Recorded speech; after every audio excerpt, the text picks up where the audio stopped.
सुंदर, अप्रतिम, मनमोहक सौभाग्य अलंकार मंगळसूत्र महोत्सव 100% जीएसटी फ्री. मयूर अलंकार, सराफ बाजार आणि गंगापूर रोड, नाशिक. ताज्या बातम्यांसाठी नाशिक न्यूजच्या YouTube चॅनलला सबस्क्राईब करा आणि बेल आयकॉनला प्रेस करा.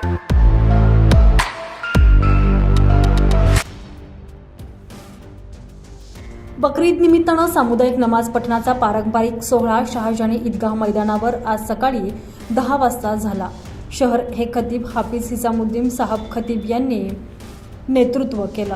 मुस्लिम बांधवांनी रेनकोट, छत्री तसंच पावसाच्या पाण्यात ओले होणारे अशा प्रकारचे पानकापड सोबत आणलेले होते. नमाज पठणाचा मुख्य सोहळा नियोजित वेळेच्या काही मिनिटं अगोदर सुरू झाला. ईदगाहच्या दोन्ही प्रवेशद्वारावर शुचिर्भूत होण्यासाठी नेहमीप्रमाणे पाण्याची मुबलक व्यवस्था करण्यात आली. ईदगाह समितीनं हे नियोजन केलेलं होतं. काल शुक्रवारी दिवसभर महापालिका कर्मचाऱ्यांनी मैदानावर साचलेल्या पाण्याच्या डबक्यामध्ये मुरुम टाकला. चिखल होऊ नये यासाठी रोलरद्वारे मैदानाचं सपाटीकरण देखील करण्यात आलेलं होतं.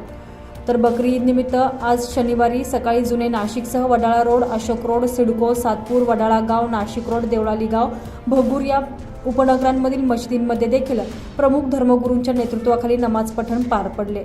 मुस्लिम बांधवांनी ईदची तयारी पूर्ण केली. नवे कपडे खरेदी करण्यात आले. बच्चे कंपनीत ईदचा उत्साह अधिक दिसून येत होता.